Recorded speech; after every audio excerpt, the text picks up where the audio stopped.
Okay. So good morning, Breeja. Welcome to season 10 of the Wisdom of Friends show. I'm really excited and delighted that you took the time to be on this program.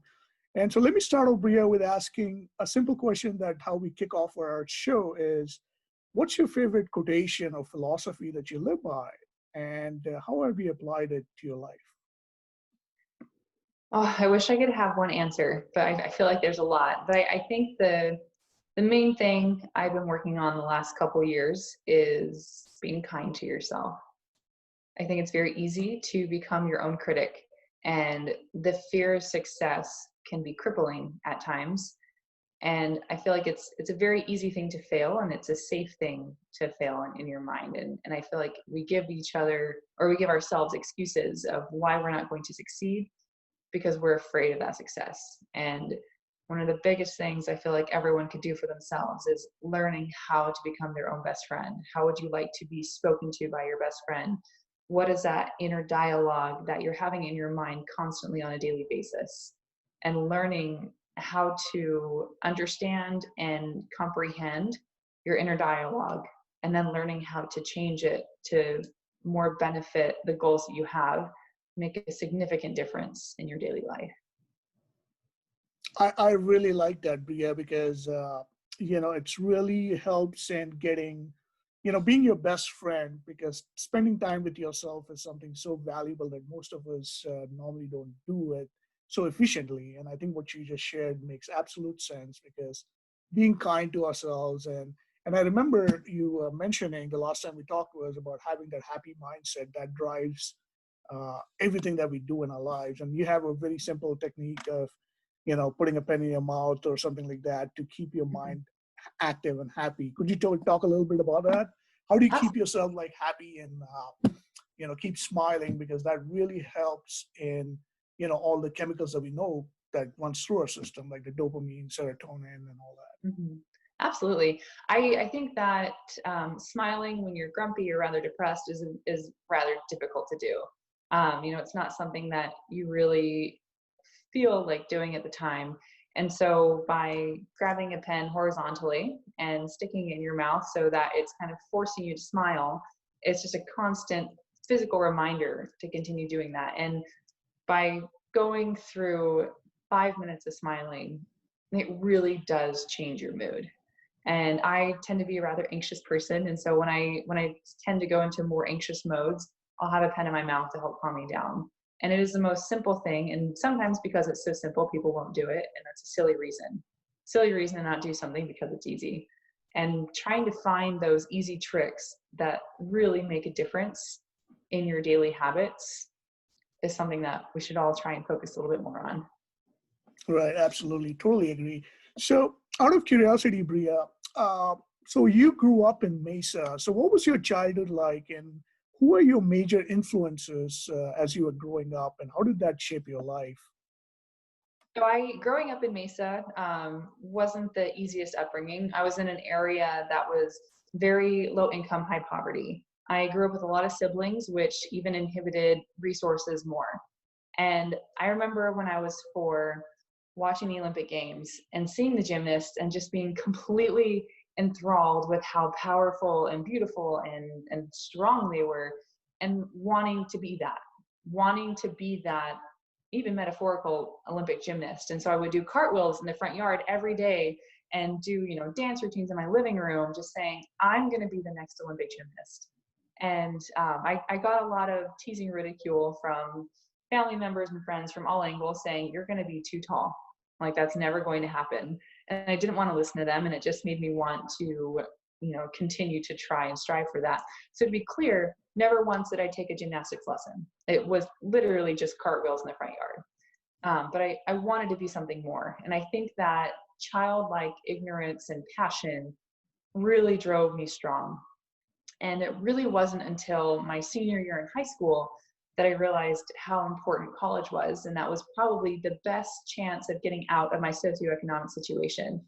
And so I remember wanting to get a college scholarship in athletics. That was probably my best bet because I was financially independent by the age of 15. I had paid for my own braces. I was working a couple of different jobs, just trying to make it through and do everything on my own. And I thought swimming might be my best bet.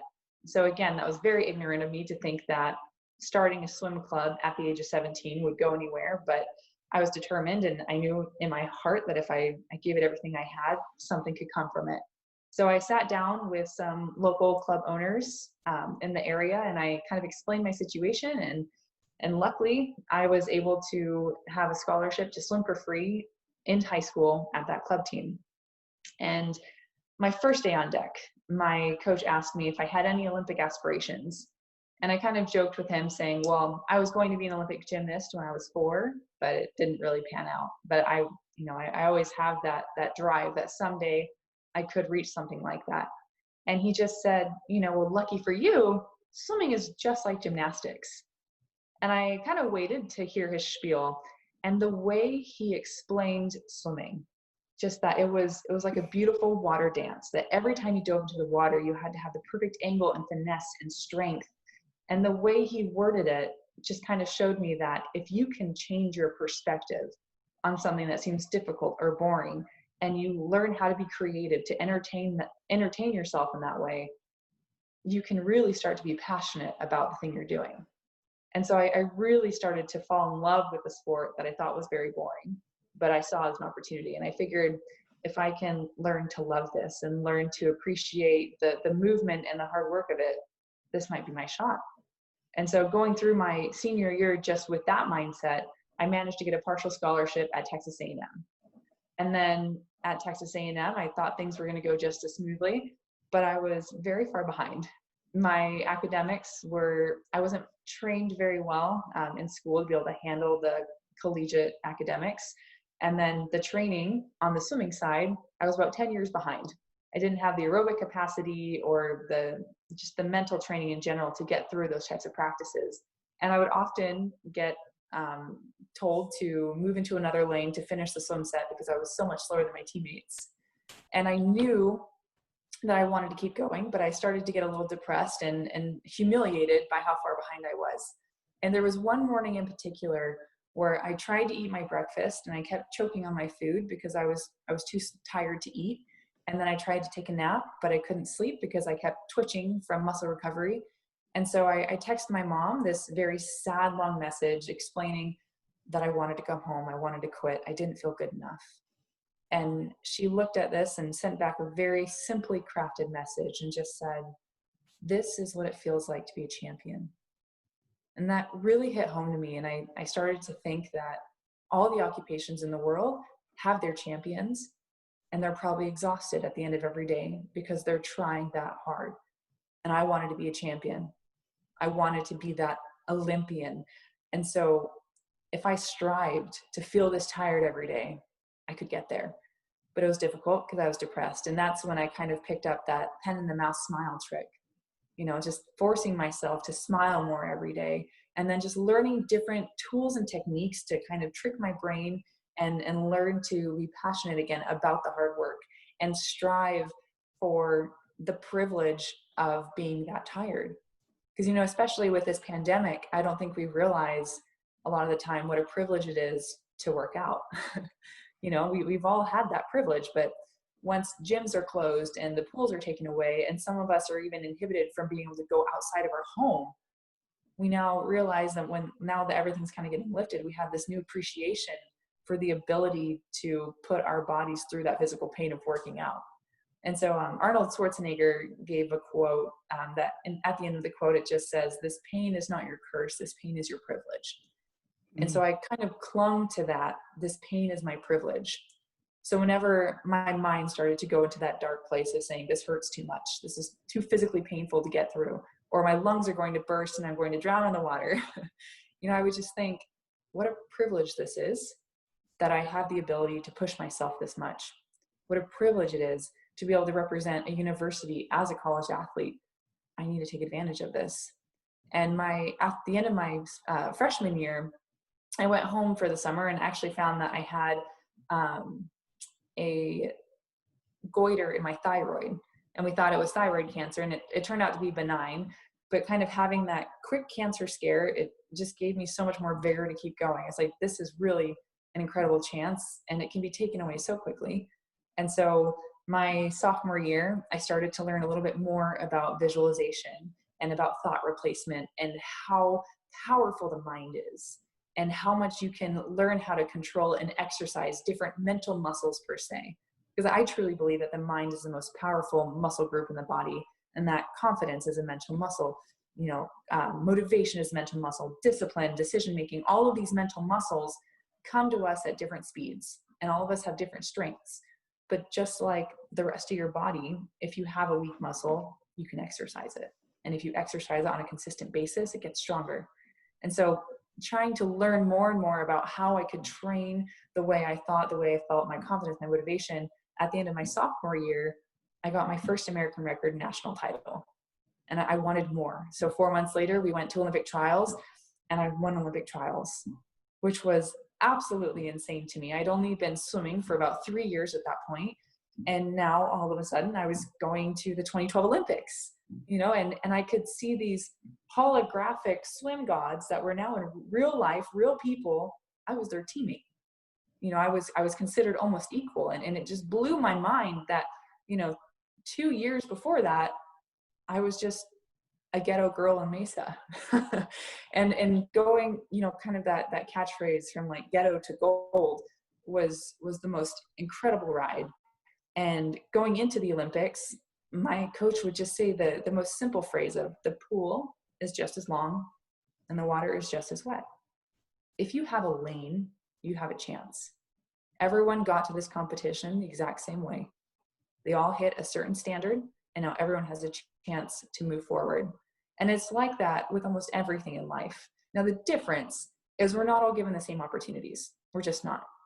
I wasn't given proper education, or I don't want to say proper education, but I wasn't given proper nutrition or proper training for the first 17 years of my life.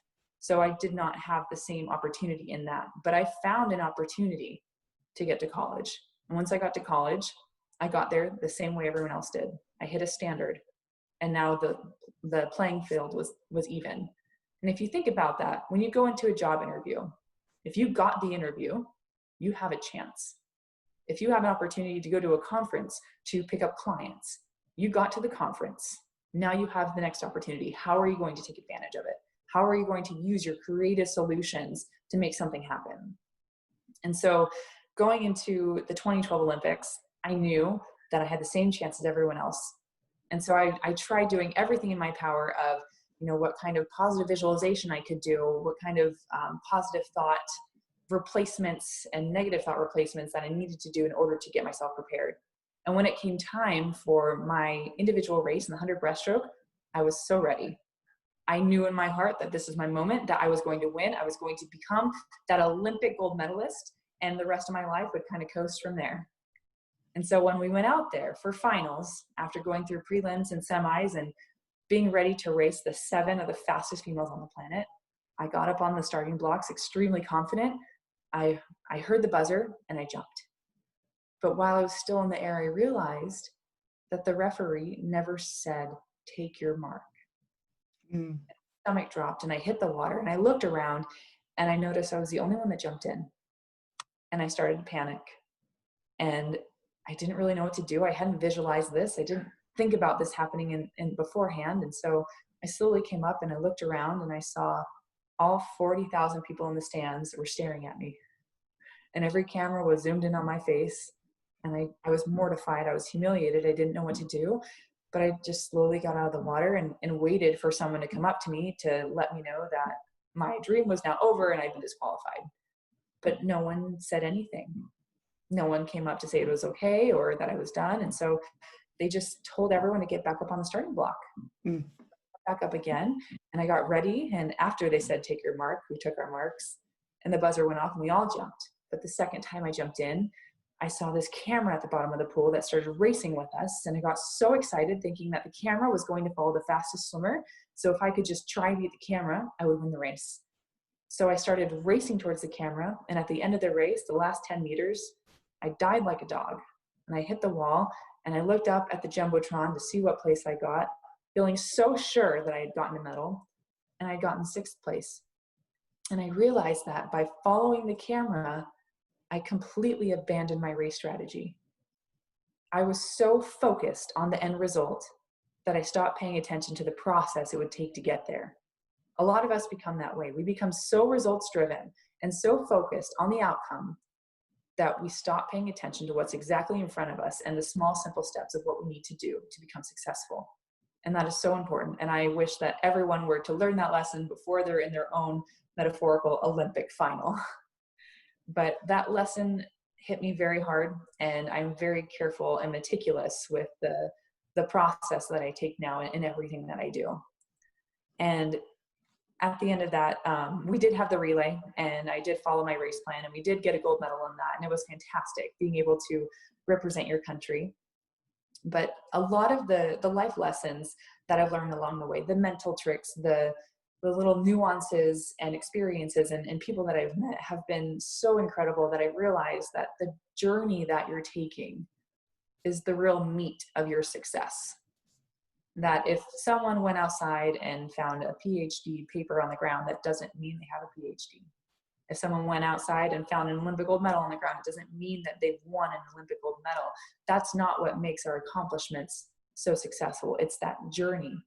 So you have to ask yourself multiple times, am I wasting my time working towards this goal? And I feel like a lot of Olympians are scared of that. Even high school seniors, who want to go and hang out with their friends more, but, are finding it difficult to spend so much time on their sport because what if it doesn't pan out? What if they don't get that athletic scholarship? What if working 70 hours a week isn't going to give you that promotion? You don't want to waste your time. And with that, there are a couple things I feel are very important. The first is realizing that you have to diversify your personal worth. Because if you put all of the belief in yourself into one thing, and that thing were to fail, your mentality is in grave danger. Just like investing your financial portfolio, you need to invest in multiple companies if you want your wealth to grow. You need to invest your personal worth and your personal value in multiple passions, so that if one were to falter, you're still mentally stable. And I'm not saying pick up a bunch of side projects, but understand that your value as a friend is high. Your value as a significant other, as a parent, as a daughter, as a son, as a sister, as a brother is very high. What do you love to do? What are your other passions? Do you love to read? Are you a reader? Learning where your value lies outside of your main ultimate goal can help keep your sanity there and keep a healthy mental headspace. And just learning different things like this, I think, really help you become more successful and create that Olympian mindset that a lot of people strive for.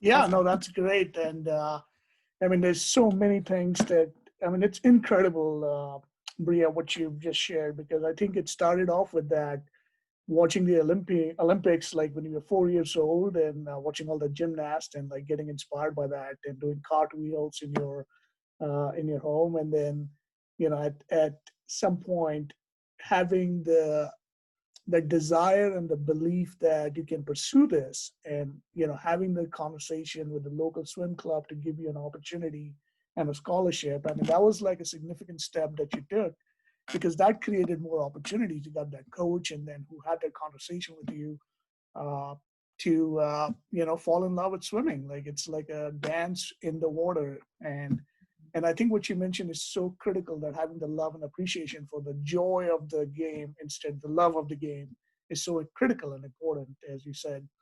And then that led to Texas A&M, and then all the Olympic trials, and then you're winning the Olympic trials, and then standing next to all your idols and all the people that you looked up to, and then competing with them.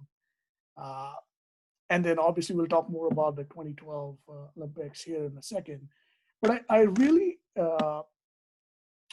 liked your concept about, it's not just investing in one particular thing and having your identity tied to that, because it could be taken away at any given point, as you said. And it can be applicable to your business. It can be applicable to your way you get your satisfaction and contentment from. It could be your sport or game that you talk about. So how does one craft? So let me ask you this. One of the questions we commonly get on our show is, I'm good at so many things. How do I find my passion? How do I find my calling? How do I know that this is going to be my Olympic journey, regardless of what that career might be? What would be your advice be for such individuals who are trying to find that happy medium? One, I think they need to be more conscious of that internal dialogue and conversation they're having in their head, because that fear of success can be crippling. They try to, or they as in everyone really, they're looking at the different options they have in life, and they might see one that sounds incredible, but it's a lot of work. And again, is that worth it? I work with a lot of different business clients and trying to help them come up with different mental strategies of overcoming certain problems. And one might be you're very talented in this area, but especially with the pandemic, what if that certain business venture just isn't viable anymore? There are certain industries that are really struggling because of that. And like movie theaters are really struggling. The travel agency is really struggling. The restaurant business is climbing back up, but there are a lot of things that have been very hurt by this pandemic. And so if that is your passion, you need to find something else, but you're a little bit afraid of the journey, I think you need to start writing down those scared or negative thoughts, because we typically are very good at, or much better at, giving advice than helping our own selves. And so I believe that when you're having any kind of turmoil within your thoughts, if you write down as detailed as you can how you feel about it, and then you put that piece of paper or that note in your phone away for 24 hours, come back to it and read it as if your best friend was having this problem, what would you tell them? Sometimes when you have a more clear mind, and because you understand the situation so well, because it's your own, if someone else were to have that situation, you might be able to come up with some better advice. And the next step after that is being brave enough to actually take that advice. Yeah, no, that's such a really good point. And absolutely, journaling is something that can be absolute great mental therapy as well. No, I absolutely agree with you. So I want to take you back to 2012, Breeja, because it was really a great year for you. At the U.S. Olympic trials, you won the 100-meter breast, beating Rebecca Soni, and you won the Olympic gold medal and the 400 medley relay. So let me ask you this: when you reflect back, what was so special? What was different about 2012 that you did, or what worked for you, or what did you do so well about 2012 that ended up becoming such a beautiful year for you, like all around you? Like, if you had to reflect back and dissect that, what would you say were some of the key elements that went into it, and how could someone learn from that and use those ideas or those insights to replicate in subsequent years, right? I think there are a couple aspects to it. One was an extreme naive confidence. I didn't know foreign athletes. I didn't know how fast they were. I was under the impression that the US was always the fastest and won all the medals, which of course isn't always true. The US is very fast, but there are many talented swimmers out there, but I didn't know that. I just assumed that the US was the best because that's how everyone, I assume, speaks to their team, that, we are here to win all the medals, so on and so forth. And so going into these races, it was very clear to me that I was just going to win. And whenever I started to kind of doubt that, my coach, I would go up to him and kind of tell him that I was nervous or I didn't want to mess up. And he would just tell me straight that you are power, you are speed, you're the best person for the job, go get it done. And I might not believe him right away because I was still a little nervous, but he would just say it again, that you are power, you are speed, you're the best person for this job, go out there and get it done. And I love and respected that coach so much that if he said I was power, I must be. If he said I was speed, I must be fast. If he said I was the best person for the job, then there is no way I would lose. And I think going into that with that confidence, it didn't matter where anyone else was in the race. So all of us have different race strategies. Some of us go very quickly at the beginning and die at the end. Some of us kind of take our time at the beginning and build in quickly. But it didn't matter where anyone else was in the race because I knew that my race strategy was superior and I was going to win because my coach told me so. And that naive confidence never allowed anything to falter. Mm, And I think that afterwards, when I started to become a little bit more aware of how talented the rest of the world is, that mental scar tissue kind of started to form, and that fear of success started to creep in, saying, I know how hard they train. I've seen their workouts. I've seen them in person. I've seen them race. They're very fast. And when you start to let other people win in your head, mm, it's just a race for second place. I know that's a very cliche thing that a lot of people say, but truly, when it comes at least to physical performance, your muscles are able to push so much further than you would have known. Because if you think about it, if you're young and you touch a hot stove, it's really difficult for your brain to tell you to touch it again because you know the consequences. You don't want to go there. You know that you're going to burn your hand. And same thing I've heard that you are physically able to bite through your finger, but your brain won't let you because it knows the consequences.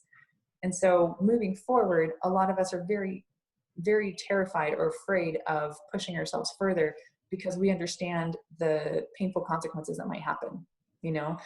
Going up to someone and saying hello and being embarrassed of being shut down. We understand the consequences and we just don't allow ourselves to do it anyways because the consequence might be larger than, or the reward might not be there for the risk.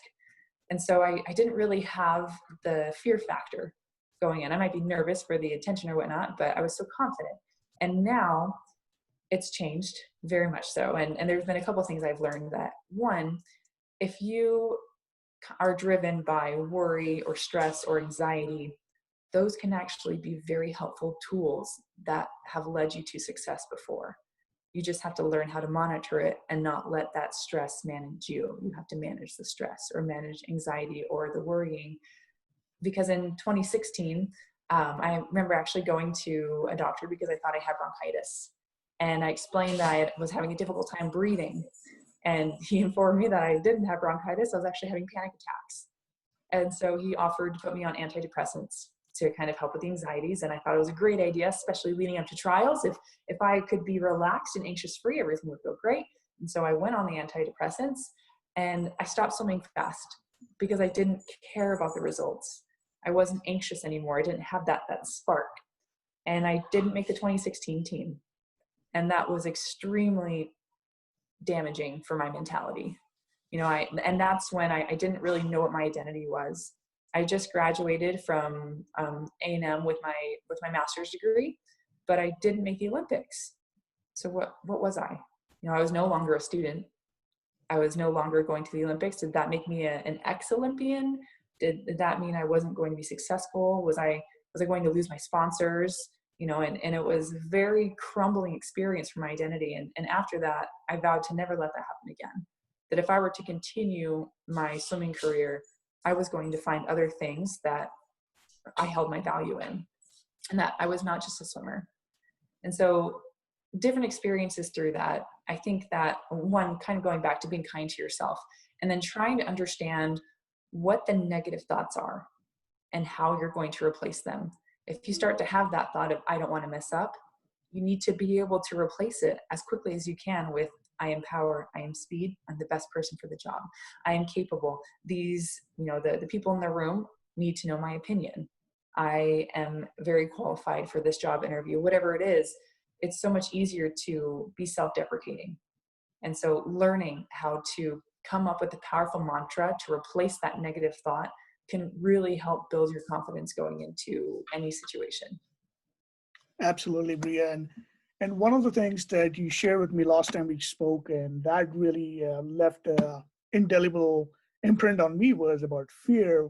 You said fear is an opportunity to be brave. It's and every time you go out there and be brave, it helps you grow in your confidence and keep at it. So it's such an important, being kind to yourself. Those two things are such important foundational principles for winning at life in general. I mean, regardless of what the outcome is, but giving it your all. It's that, the man in the arena quote, if you recall, it's like, it's giving it your all on the court and playing full out. And that's really what it comes down to.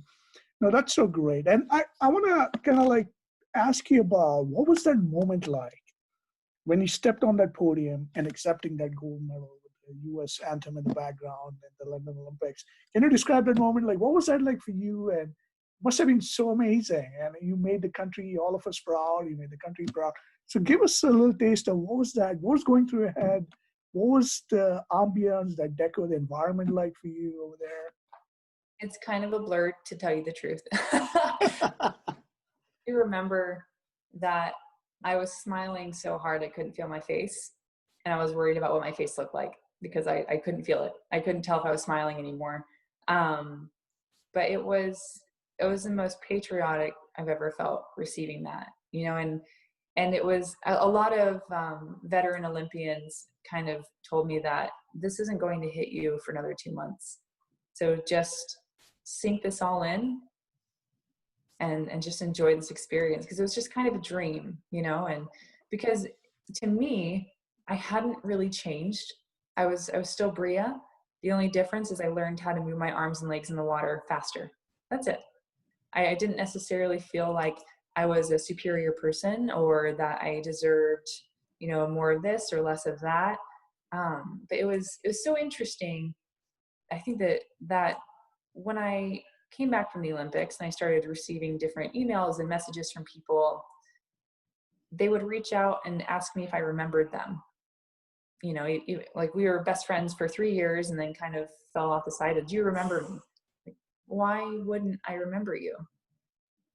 It was like the Olympics itself is a phenomenal, beautiful thing, but it's just a competition, essentially, that's commercialized for everyone to watch. And it was very strange and I appreciated the respect that I received for it, but it was very strange being treated differently just because I could move my arms and legs in the water. And I feel like because I've seen how other athletes have chosen to change their demeanor or treat others differently because of their accomplishments, it made me feel like I wanted to do my best to not do that. That when I meet someone in a different field, I treat them with the same respect because I admire what they do. And if they feel the same, that's great. But just because I've done something more commercialized doesn't mean that I deserve more respect or that I can treat people poorly. And I feel like if something that you perform, what is it doing for the rest of the world? What difference are you trying to make? I would rather be acknowledged for working with underprivileged communities and helping coach younger athletes rather than the physical ability to, handle more pain than the next person. I think I was kind of answering your question. I think I went off on a tangent there. No, I think that was great. I mean, actually, what you really are talking about is a shared humanity, regardless of what titles and statuses we end up acquiring as part of our accomplishments. But at the end of the day, we are still a human being, and we still, breathe the same air and have the same color of blood running through our veins. And, it really comes down to that. And I think, that speaks to who you are, not only as a leader, but your values about just being so grounded and, being kind and respectful and loving to people around you. And so that's so great and so inspiring. Now, you also do mental clinics with young kids, right? So one of the questions I have for you is, what would you say to a young kid who is looking to be an Olympian? What advice would you have for him or her? That is a very ambitious endeavor. And I'm going to close the door really quick. Sorry. Sure.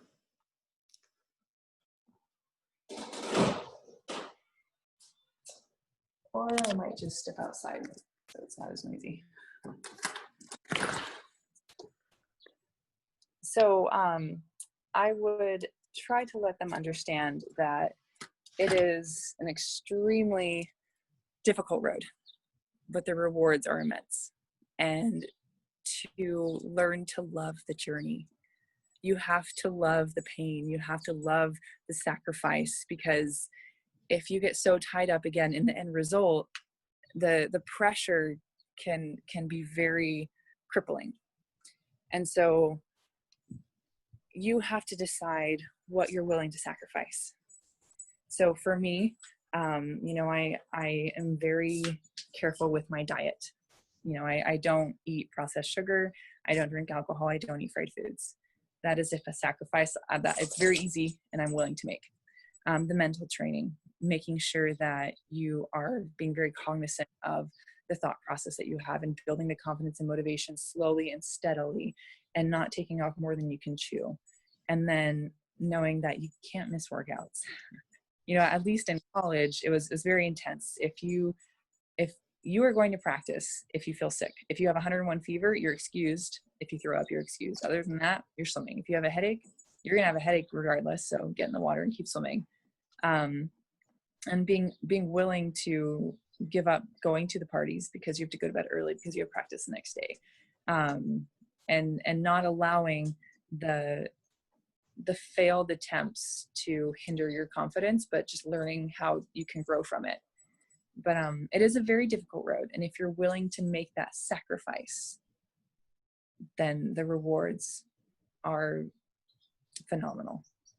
But believing in yourself is the biggest thing. And one thing my coach actually told me that I really loved, he told me a lot of really great kind of one-hit quotes, but in swimming and in a lot of sports, there are two types of athletes. There are the giants and the technicians. And the giants, are used to winning. They're very big, they're very tall, they're very strong. They use their brute force to get what they want, but they can be beaten by the technicians. Smaller athletes that are more agile and quick and learn how to use their technique to their advantage. And so I wouldn't think that you should allow someone's height or size intimidate you. Mm-hmm. How can you create solutions to overcoming the giants? And the same with corporations. Some startups, which are the technicians, learn how to defeat the giants. You just have to find those creative ways. Yeah, the David and the Goliath metaphor there. Absolutely. And this is something that we all are dealing with, but specifically for the Olympians now, the good thing that the dates come out for the Tokyo Olympics, July 23rd to August 8th now. So, when you're doing everything right, you've kind of like been magnificently obsessed with it. You put in your workout, you're managing your diet, the nutrition. I remember you saying, don't say diet, say nutrition, and the coach and, the race strategy and all of that. And then life throws these curveballs at you, like a pandemic, right? Mm-hmm. What do you do then? How do you reevaluate all of that and readjust to, okay, how do you keep the sanity intact, but still not lose focus of the goal? So what are some of the things that you're doing? What are some of the other athletes are doing in terms of, keeping the motivation high and not getting, disoriented because of it? I think we still get disoriented every now and then. I've had a very up and down journey. Quick recap, I stopped swimming in 2018 and started a IT recruiting job. Really didn't like it. It was a very toxic environment for me. So I quit that and came back to swimming. 9 months later, I won nationals. And then my coach was fired. Congratulations. That's awesome. Thank you. Thanks. But I came back and my coach was fired. So I had to figure something out. So I moved to California and I started swimming with another coach, and it was awesome and fantastic. And I finished up the fall season, and then that coach was fired, but he could stay until June. But then a pandemic happened, and then I had to move back to Arizona because, the pools weren't opening. I was far away from home. It was getting expensive. And now I'm here and I was ready to train with another coach. And I found out because of the pandemic, he can't take new athletes. So now I'm stuck without a coach to watch the type of coach that I want to watch my form. And I do still have resources. I have incredible club coaches that I've worked with, but I have different needs than high school swimmers. I need a different type of program. And so, without having the consistent physical support in front of me, I have to create my own program, create my own schedule, and keep myself accountable to go train as hard as I can by myself without having teammates push me. It's very difficult. It's very discouraging a lot of the time, but I look at it and I will remember some of the days that were very hard. but the story that it creates and the journey that I am forming right now, I think makes almost a better story. And I try to use that to inspire myself, because I believe that if you can learn to be your own hero, you can also create phenomenal things. And one of the reasons why I say that is we become very self-conscious about whether or not we want something because of the hard work, or that we wonder if we're capable of doing it. So one kind of mental trick that I use often is I think of my 10-year-old self and how excited she would be if she knew the position I was in. If she was sitting there cross-legged looking at the TV saying, when I am 28 years old, I won't have the type of coach that I need, but I have an opportunity to train for the Olympics and make it. Am I going to be too distraught and discouraged and not try? Or am I going to do everything I possibly can to make this happen? So a lot of the time I look at the people I'm trying to inspire or help, and that gives me strength. But other times I think of that 10-year-old self and I think, oh, I'm going to do it for her. She deserves this. That little 10-year-old who grew up in the ghetto in Mesa, who had to portion her meals because there were so many people at the table, who never got to have this thing or that thing, but she gets to train for the Olympics and she might make it again. Oh, I'm going to do it for her. And I'm going to make this worth it, and I think of all the children and even other business executives that I can help coach and teach along the way, of how powerful they can make that motivation and discipline and self-respect and self-love. And I do it a lot for the journey, to be honest, because the Olympics, as incredible as it is, people forget about it. 2012 was 8 years ago. And there aren't very many, even big swim fans, who can tell you who went to the 2012 Olympics. But if I tell them my story, they remember that. And that is much more long lasting than, the 10 days that I spent competing. And so when you learn to understand and value the journey that you're on and doing everything you can in your power to make it a fantastic story for yourself, you can get through those hard times. And it's easy saying it. It's much harder doing it. I still struggle a lot. It's like 11:30 in the afternoon. I'm like, do I go and work out for 4 hours right now? Or do I just wait 15 more minutes? Do I want to eat first? Or do I want to do this? And so when you're struggling with that kind of motivation, it really helps to sit down ahead of time and write down your schedule into smaller pieces. If I just say, okay, work out tomorrow, that's not good enough. I'm going to say by 11:30, I need to have eaten, have been very hydrated, and be dressed ready to go to the gym, because I need to leave the gym by this time for this meeting. So making the decisions for your future self can be extremely helpful and help keep you on task. That's so great. And I have no doubt in my mind, Breeja, like you will overcome all the challenges that comes your way. You'll like not only overcome it, you'll obliterate through that. So that's going to be so.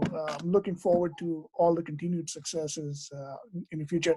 We're going to switch gears and get into in the interest of time, we're going to get into the rapid fire round. I could continue talking to you all day long because you're just so amazing.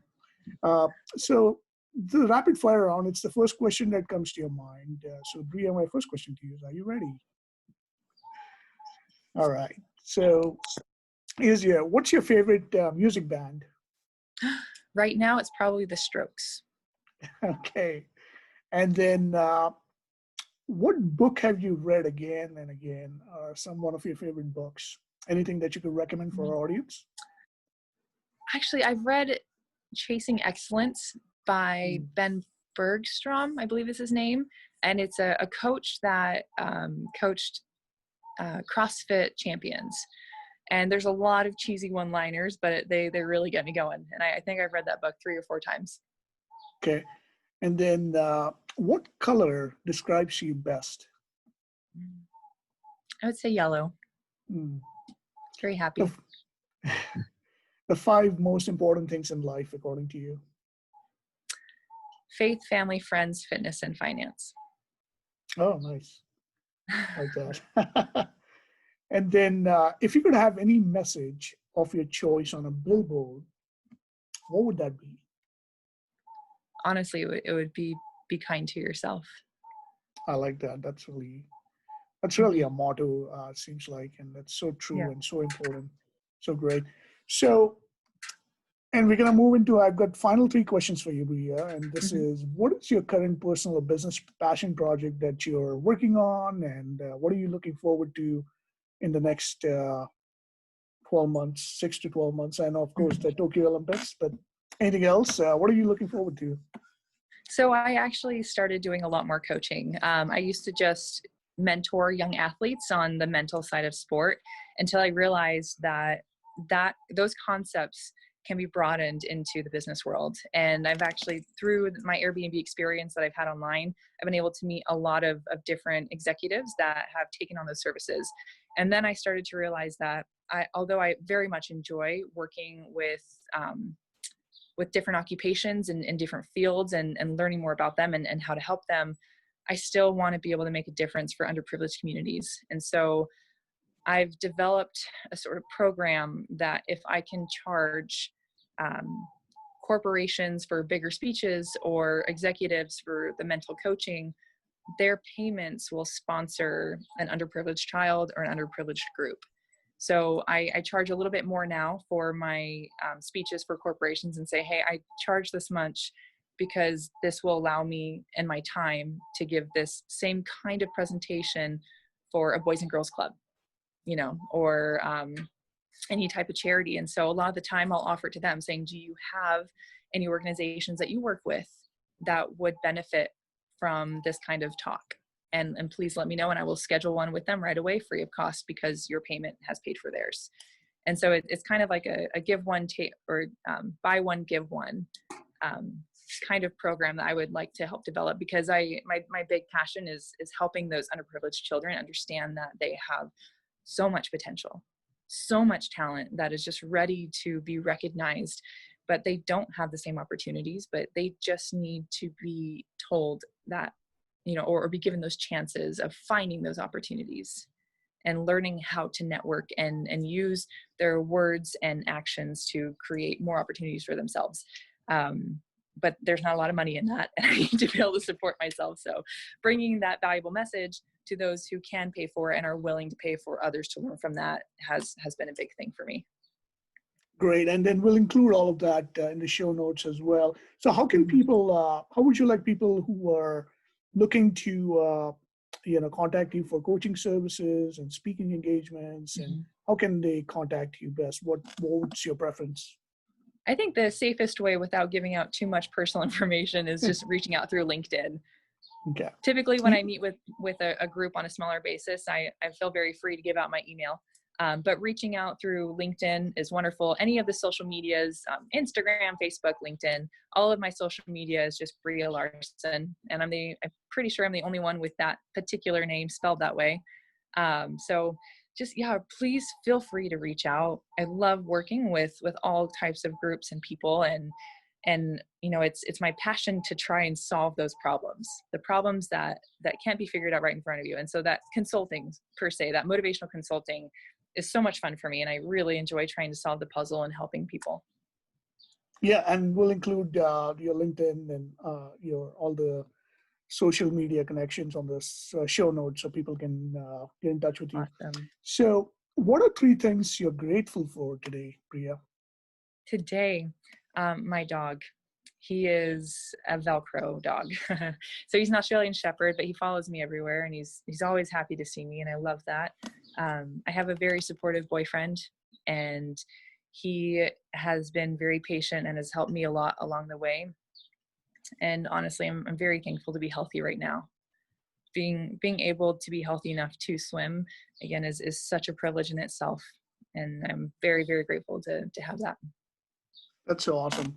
And so, Breeja, I want to take a couple of moments here to acknowledge you, because being an Olympian is not just something that anybody can just go out there and do it, because it's a philosophy of life, and it takes a little more than just a dream, but it takes dedication, excellence, hard work, and passion, and which you have demonstrated so much from your sharing and what you've done in your life. I mean, it's such a inspiration for all of us who are listening to your your success stories and your ebb and flow and ups and downs and everything you've done to achieve it, because you really become a symbol of inspiration for so many people out there. And thank you for being who you're being and what you contribute to society and making our nation and making the spirit of Olympic athlete memorable for all of us. So thank you Of for course. everything. So Absolutely. yeah, absolutely. And then one final question, and this is how we wrap up all our interviews, Priya, and that is, why do you think people should listen to the wisdom of friends? The wisdom of friends. Yeah, the podcast name. Oh, sorry. I thought in general. I think that listening to a fantastic podcast such as Wisdom of Friends allows the different perspectives that they need to hear. I feel like opening your mind to new ideas can only spark epiphanies for yourself. And being able to find a resource such as this to broaden your horizons is only going to benefit you. Oh, that's so great. Thank you, Bria. I really enjoyed our conversation as always. This has been great. Thank you for your generous sharing and sharing your heart out. And like, it just shows your dedication and contribution and, to society and what you're about. So thank you. And for everybody listening, with that, we'll wrap it up. And if you like what you heard, please share. Don't be shy.